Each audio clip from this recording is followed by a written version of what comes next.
쿠마 아도나이 베야푸츠 오예베카 베야누스 메사네카 미파네카. 여호와여 일어나사 주의 대적들을 흩으시고 주를 미워하는 자가 주 앞에서 도망하게 하소서. 샬롬 생각하는 성경 홀리아미입니다. 이번 주 터러포션 주제어는 이드로인데 이드로는 모세의 장인 이름이기도 하지만 야타르, 풍부하다, 초가하다, 탁월하다에서 파생되어 뛰어난 자를 지칭하는 단어이기도 합니다. 그래서 모세의 장인 이드로는 이방인이지만 이스라엘보다 더 탁월한 자, 이방사에서 여호와 유업을 간직한 남은 자를 의미합니다. 이드로의 탁월함은 성경 안에 여러 번 증거되어 있습니다. 2절을 보면 이드로는 흩어져 있던 모세의 가족들을 데리고 와 다시 연합하게 만들었습니다.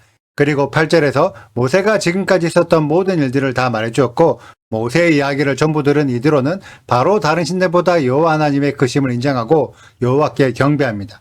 특히 12절에 기록된 이드로의 경배 방식이 여호와께 번제, 올라를 드리는 것이었습니다. 당시 이스라엘 백성들 중에는 아무도 여호와께 율법에 기록된 5대 제사 중 하나인 번제를 드렸던 자가 없습니다. 왜냐하면 아직까지 시내산에서 여호와의 5대 제사법을 배우지 못했기 때문이죠. 그런데 미디안의 제사장이었던 이드로는 바로 여호와께 번제를 드렸습니다. 어떻게 미디안 사람이 화제, 입쏴, 제물의 일부를 불에 태우고 나머지는 사람이 먹는 제사가 아닌 번제, 올라, 제물을 완전히 태워서 사람이 먹을 수 없는 제사를 드릴 수 있었을까요?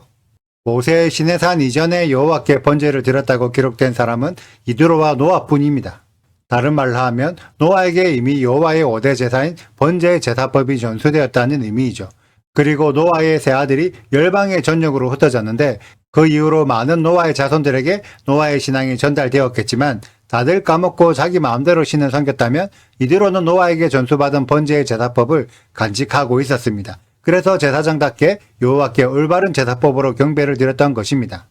그래서 이드로는 비록 미디안의 제사장이었지만 미디안 땅에 살고 있었기 때문에 미디안의 신이라고 이해하고 있었을 뿐 실제로는 여호와의 방식으로 신을 섬기던 자였습니다. 그래서 토라포션 이드로는 열방에서 하나님의 법을 지키고 있는 남은 자를 상징합니다.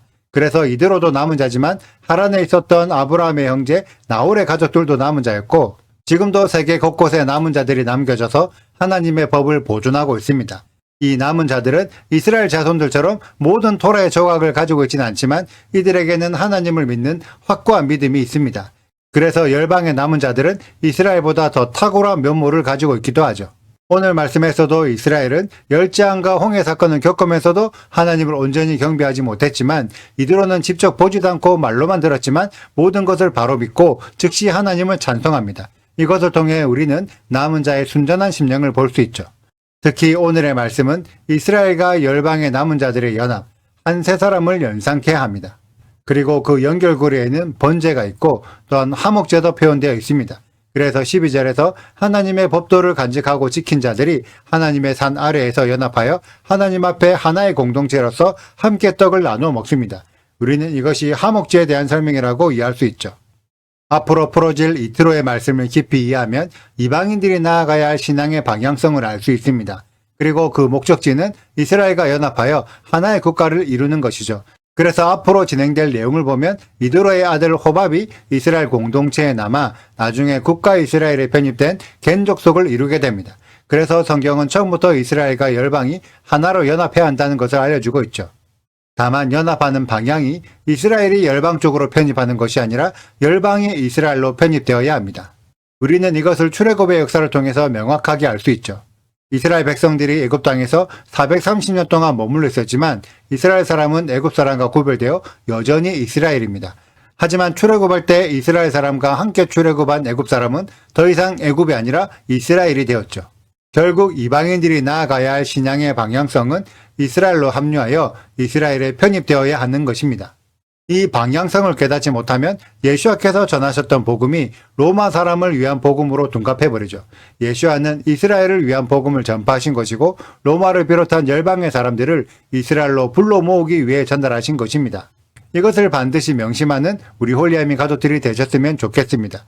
이번 주 토라포션 이트로를 통해 우리가 나아가야 할 신앙의 방향성을 온전히 깨닫고 이스라엘과 열방의 연합을 위해 기도하는 우리 홀리아미 가족들이 되시길 축복합니다. 오늘의 영상은 여기까지입니다. 오늘의 말씀 읽으시고 질문 있으시다면 언제든지 댓글로 남겨주세요. 오늘도 감사합니다. 샬롬! 모세의 장인이며 미디안 제사장인 이드로가 하나님이 모세에게와 자기 백성 이스라엘에게 하신 일 곧 여호와께서 이스라엘을 애굽에서 인도하여 내신 모든 일을 들으니라. 모세의 장인 이드로가 모세가 돌려보냈던 그의 아내 십보라와 그의 두 아들을 데리고 왔으니 그 하나의 이름은 게르솜이라. 이는 모세가 이르기를 내가 이방에서 나그네가 되었다 하며, 하나의 이름은 엘리에셀이라. 이는 내 아버지의 하나님이 나를 도우사 바로의 칼에서 구원하셨다 함이더라. 모세의 장인 이드로가 모세의 아들들과 그의 아내와 더불어 광야에 들어와 모세에게 이르니 곧 모세가 하나님의 산에 친 곳이라. 그가 모세에게 말을 전하되 내 장인 나 이드로가 내 아내와 그와 함께 한 그의 두 아들과 더불어 내게 왔노라. 모세가 나가서 그의 장인을 맞아 절하고 그에게 입 맞추고 그들이 서로 문안하고 함께 장막에 들어가서 모세가 여호와께서 이스라엘을 위하여 바로와 애굽 사람에게 행하신 모든 일과 길에서 그들이 당한 모든 고난과 여호와께서 그들을 구원하신 일을 다 그 장인에게 말하매, 이드로가 여호와께서 이스라엘에게 큰 은혜를 베푸사 애굽 사람의 손에서 구원하심을 기뻐하여 이드로가 이르되 여호와를 찬송하리로다. 너희를 애굽 사람의 손에서와 바로의 손에서 건져내시고 백성을 애굽 사람의 손 아래에서 건지셨도다. 이제 내가 알았도다. 여호와는 모든 신보다 크심으로 이스라엘에게 교만하게 행하는 그들을 이기셨도다 하고, 모세의 장인 이드로가 번제물과 희생제물들을 하나님께 가져오매 아론과 이스라엘 모든 장로가 와서 모세의 장인과 함께 하나님 앞에서 떡을 먹으니라.